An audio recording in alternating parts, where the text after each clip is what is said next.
Ladies, gents and teddy bears, we're at Glyntawe in Wales and we're heading into the Brecon Beacons to locate the crash site of Vickers Wellington MF509.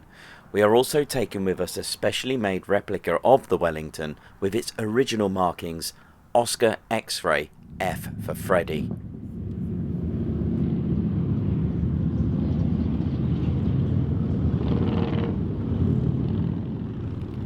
We've parked at St John the Baptist Church, Callwen, and we've picked a good day for this weather-wise, but this still requires good footwear.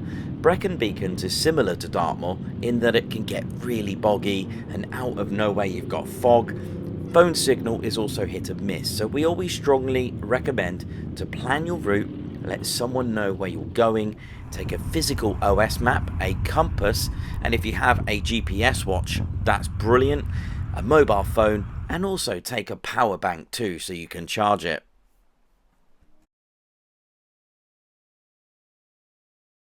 Okay, so here is our map. Right, so I've planned ahead and I've marked the route for you.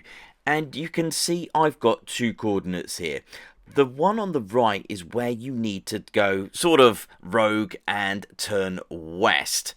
And I got the bearing 262 degrees. So we are parked here where the church is, and we just need to walk southwest until you see the public footpath and you take this route, and it is uphill and uphill and uphill and even more uphill, but take this public footpath until you get to SN 829541736. Now this is where you need to turn west. Now I use the 123 system.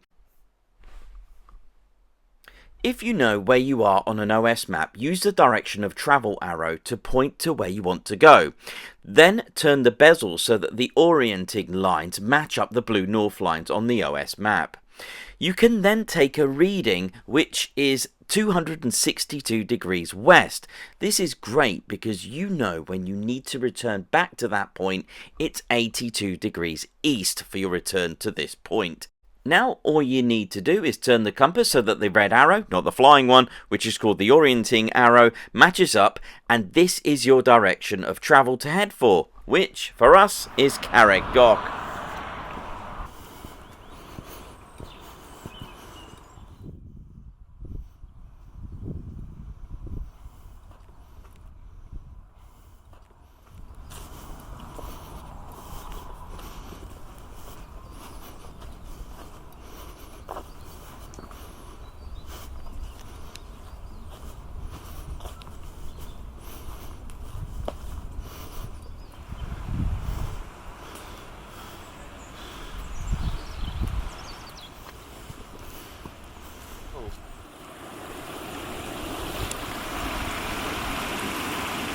Alright, okay, ready Ted for a scramble? Well, not too bad, is it?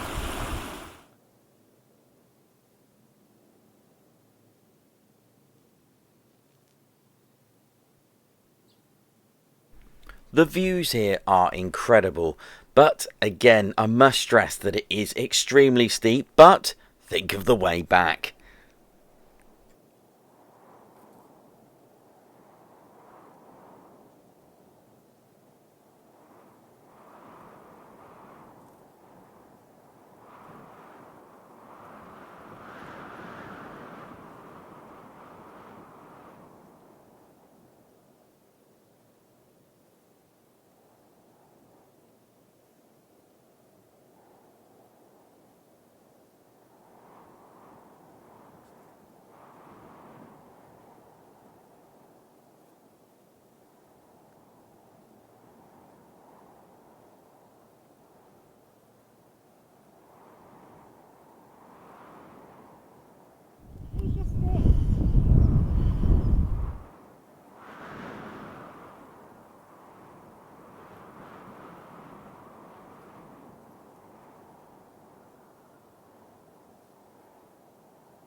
So Ted's already beaten me to it and I look totally exhausted.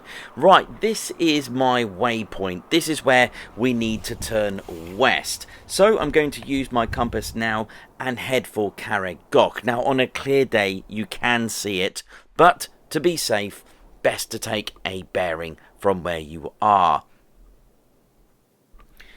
On this stretch of the journey, you do need to be absolutely careful of shake holes.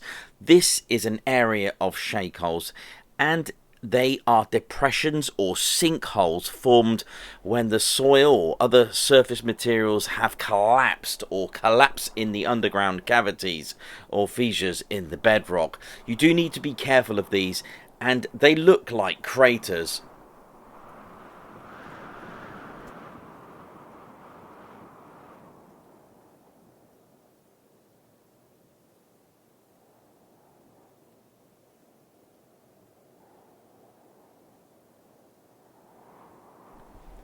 This pool of water is on the OS maps, and it gave me something to aim for, and you can see Carreg Goch in the distance. We've decided to go to the right of it, but when you get to the foot of Carreg Goch, you've got to make that choice. Are you going to go straight ahead and scramble over those rocks, or are you going to go all the way around? Well, we did something a little bit in the middle of that. We kind of went at an angle and found a nice route to go up at. So judge it how you feel.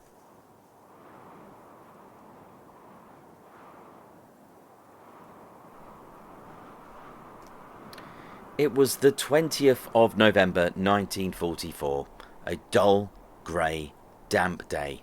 At RAF Stratford, home of 22 OTU, Operational Training Unit, briefings were given out for sorties for night navigation exercises.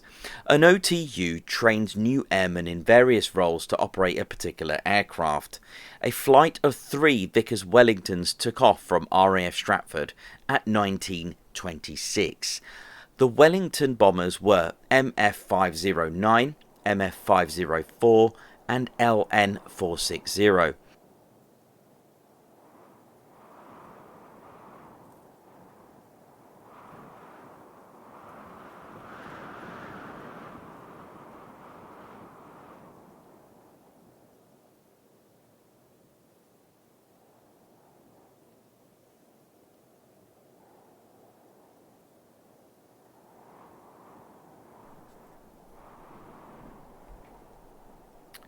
Around an hour and a half into the flight, the crew of MF509 began to experience issues with their right engine.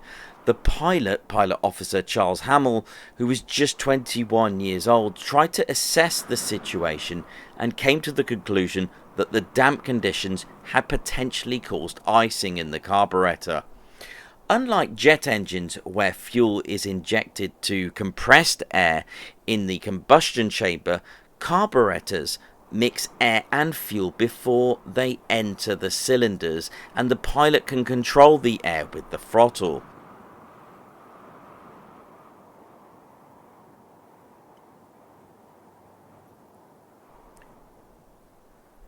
Carburetor icing occurs when moisture in the air freezes on the internal surfaces of the carburetor, particularly around the throttle valve and venturi. This restricts airflow and potentially causing all sorts of engine problems. The only remedy is to lower the altitude of the aircraft.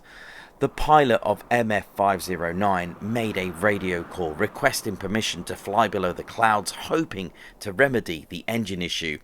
They were cleared to lower their flight level.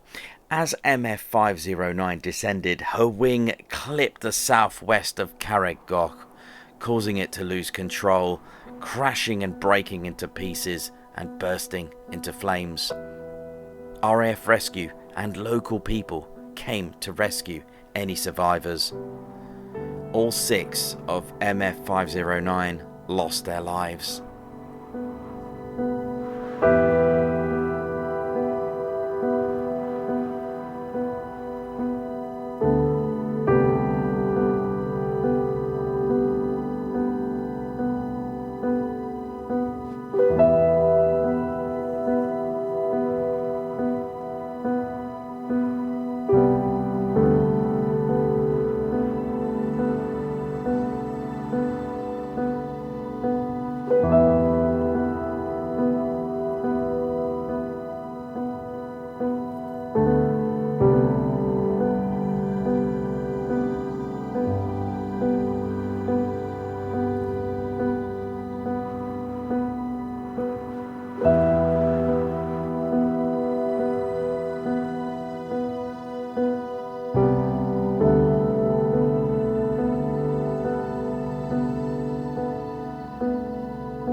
other two Wellington bombers also experienced starboard engine problems.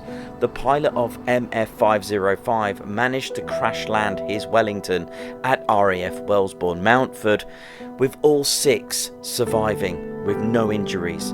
LN460's starboard engine caught fire, which could not be extinguished.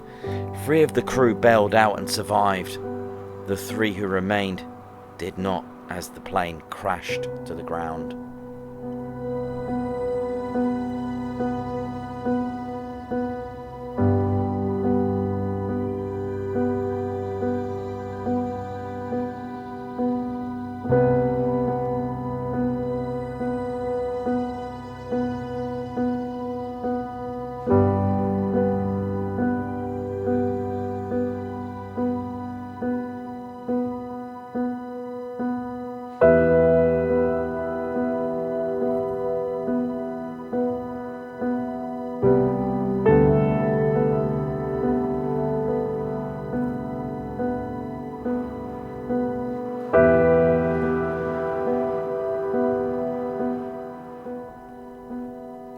Operational training units were crucial for airmen to be trained and go straight into combat and fight for freedom.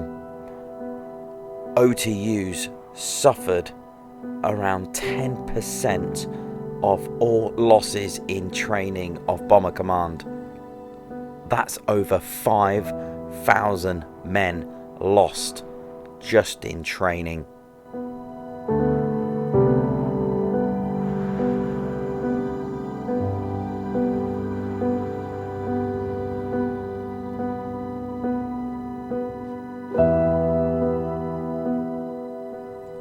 Crash sites like these are a memorial and a war grave. Please, if you are visiting a crash site, please do not touch any of the wreckage, and please do not take any of the wreckage. Leave it be and keep their memories alive.